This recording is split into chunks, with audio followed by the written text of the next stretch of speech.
Learn English through stories and 2 PDF. Adapted and modified by Kulwant Singh Sandhu. Contents: A Little Princess. Chapter 2. A French Lesson. Chapter 2. A French Lesson. When Sarah entered the schoolroom the next morning, everybody looked at her with wide, interested eyes. By that time, every pupil, from Lavinia Herbert, who was nearly 13 and felt quite grown up, to Lottie Legg, who was only just 4 and the baby of the school, had heard a great deal about her. They knew very certainly that she was Miss Minchin's show pupil and was considered a credit to the establishment. One or two of them had even caught a glimpse of her French maid, Mariette, who had arrived the evening before. Lavinia had managed to pass Sarah's room when the door was open, and had seen Mariette opening a box which had arrived late from some shop. It was full of petticoats with lace frills on them. "Frills and frills," she whispered to her friend Jessie as she bent over her geography book. "I saw her shaking them out. I heard Miss Minchin say to Miss Amelia that her clothes were so grand that they were ridiculous for a child. My mamma says that children should be dressed simply. She has got one of those petticoats on now. I saw it when she sat down." "She has silk stockings on," whispered Jessie, bending over her geography book also. "And what little feet! I never saw such little feet." "Oh," sniffed Lavinia, spitefully, "that is the way her slippers are made. My mamma says that even big feet can be made to look small if you have a clever shoemaker. I don't think she is pretty at all. Her eyes are such an odd color." "She isn't pretty as other pretty people are," said Jessie, stealing a glance across the room. "But she makes you want to look at her again. She has tremendously long eyelashes, but her eyes are almost green." Sarah was sitting quietly in her seat, waiting to be told what to do. She had been placed near Miss Minchin's desk. She was not abashed at all by the many pairs of eyes watching her. She was interested and looked back quietly at the children who looked at her. She wondered what they were thinking of, and if they liked Miss Minchin, and if they cared for their lessons, and if any of them had a papa at all like her own. She had had a long talk with Emily about her papa that morning. "He is on the sea now, Emily," she had said. "We must be very great friends to each other and tell each other things. Emily, look at me. You have the nicest eyes I ever saw. But I wish you could speak." She was a child full of imaginings and whimsical thoughts, and one of her fancies was that there would be a great deal of comfort in even pretending that Emily was alive and really heard and understood. After Mariette had dressed her in her dark blue schoolroom frock and tied her hair with a dark blue ribbon, she went to Emily, who sat in a chair of her own, and gave her a book. "You can read that while I am downstairs," she said. And seeing Mariette looking at her curiously, she spoke to her with a serious little face. "What I believe about dolls," she said, "is that they can do things they will not let us know about. Perhaps, really, Emily can read and talk and walk, but she will only do it when people are out of the room.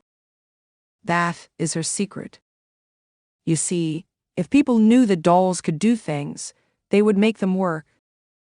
So perhaps they have promised each other to keep it a secret. If you stay in the room, Emily will just sit there and stare. But if you go out, she will begin to read, perhaps, or go and look out of the window. Then if she heard either of us coming, she would just run back and jump into her chair and pretend she had been there all the time." "Comme elle est drôle," Mariette said to herself, and when she went downstairs she told the head housemaid about it. But she had already begun to like this odd little girl who had such an intelligent small face and such perfect manners. She had taken care of children before who were not so polite. Sarah was a very fine little person, and had a gentle, appreciative way of saying, "If you please, Mariette, thank you, Mariette," which was very charming. Mariette told the head housemaid that she thanked her as if she was thanking a lady. Elle est d'une princesse, cette petite," she said. Indeed, she was very much pleased with her new little mistress and liked her place greatly. After Sarah had sat in her seat in the schoolroom for a few minutes, being looked at by the pupils, Miss Minchin rapped in a dignified manner upon her desk. "Young ladies," she said, "I wish to introduce you to your new companion." All the little girls rose in their places, and Sarah rose also. "I shall expect you all to be very agreeable to Miss Crewe. She has just come to us from a great distance. In fact, from India. As soon as lessons are over, you must make each other's acquaintance." The pupils bowed ceremoniously, and Sarah made a little curtsy, and then they sat down and looked at each other again. "Sarah," said Miss Minchin in her schoolroom manner, "come here to me."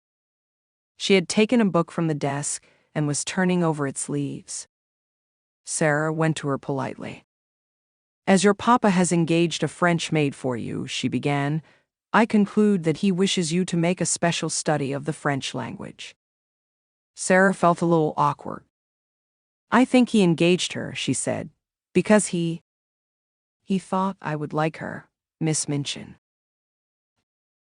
"I am afraid," said Miss Minchin, with a slightly sour smile, "that you have been a very spoiled little girl and always imagine that things are done because you like them. My impression is that your papa wished you to learn French."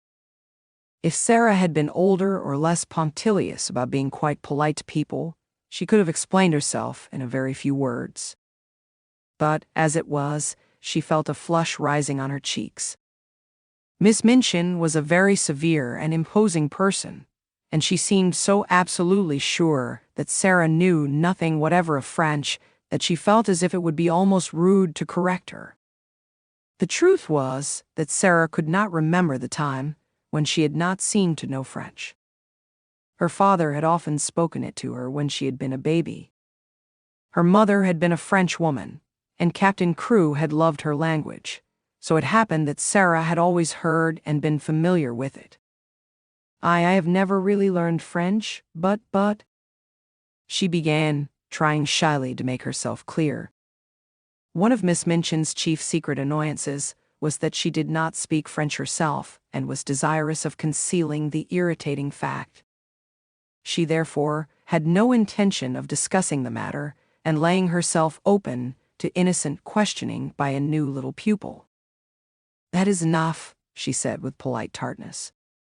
"If you have not learned, you must begin at once. The French master, Monsieur Dufarge, will be here in a few minutes. Take this book and look at it until he arrives." Sarah's cheeks felt warm. She went back to her seat and opened the book. She looked at the first page with a grave face. She knew it would be rude to smile, and she was very determined not to be rude.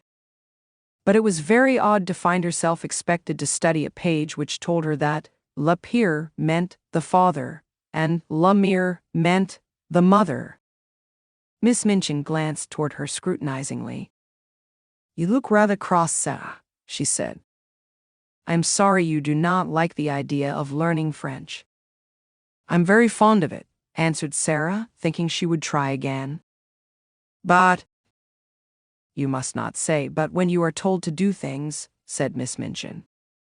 "Book is your book again." And Sarah did so, and did not smile, even when she found that Le Fils meant the son, and Le Frère meant the brother. When Monsieur Dufarge comes, she thought, I can make him understand. Monsieur Dufarge arrived very shortly afterward. He was a very nice, intelligent, middle-aged Frenchman, and he looked interested when his eyes fell upon Sarah, trying politely to seem absorbed in her little book of phrases. "Is this a new pupil for me, madam?" he said to Miss Minchin. "I hope that is my good fortune. Her papa, Captain Crewe, is very anxious that she should begin the language, but I am afraid she has a childish prejudice against it. She does not seem to wish to learn," said Miss Minchin. "I'm sorry of that, mademoiselle," he said kindly to Sarah. "Perhaps, when we begin to study together, I may show you that it is a charming tongue." Little Sarah rose in her seat. She was beginning to feel rather desperate, as if she were almost in disgrace. She looked up into Monsieur Dufarge's face with her big, green-gray eyes, and they were quite innocently appealing. She knew that he would understand as soon as she spoke. She began to explain quite simply in pretty and fluent French. Madame had not understood. She had not learned French exactly, not out of books, but her papa and other people had always spoken it to her, and she had read it and written it as she had read and written English. Her papa loved it, and she loved it because he did. Her dear mamma, who had died when she was born, had been French. She would be glad to learn anything Monsieur would teach her, but what she had tried to explain to Madame was that she already knew the words in this book. And she held out the little book of phrases. When she began to speak, Miss Minchin started quite violently and sat staring at her over her eyeglasses, almost indignantly, until she had finished.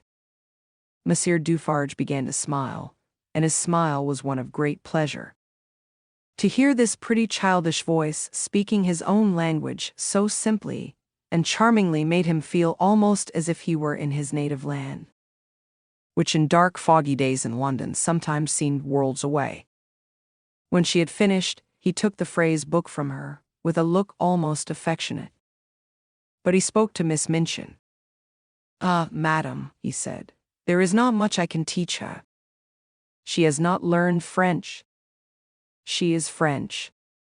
Her accent is exquisite. You ought to have told me, exclaimed Miss Minchin, much mortified, turning to Sarah. I tried, said Sarah. I suppose I did not begin right. Miss Minchin knew she had tried, and that it had not been her fault that she was not allowed to explain. And when she saw that the pupils had been listening and that Lavinia and Jessie were giggling behind their French grammars, she felt infuriated. Silence, young ladies, she said severely, rapping upon the desk. Silence at once. And she began from that minute to feel rather a grudge against her show pupil. Vocabulary. Abashed equals embarrassed. Whimsical equals unusual. Comme elle est drôle, French, equals how funny she is. Elle a l'air d'une princesse, cette petite, French, equals she looks like a princess, this little one. Punctilious equals meticulous or very careful or always behaving correctly.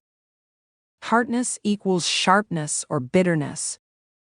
Exquisite equals perfect or exacting.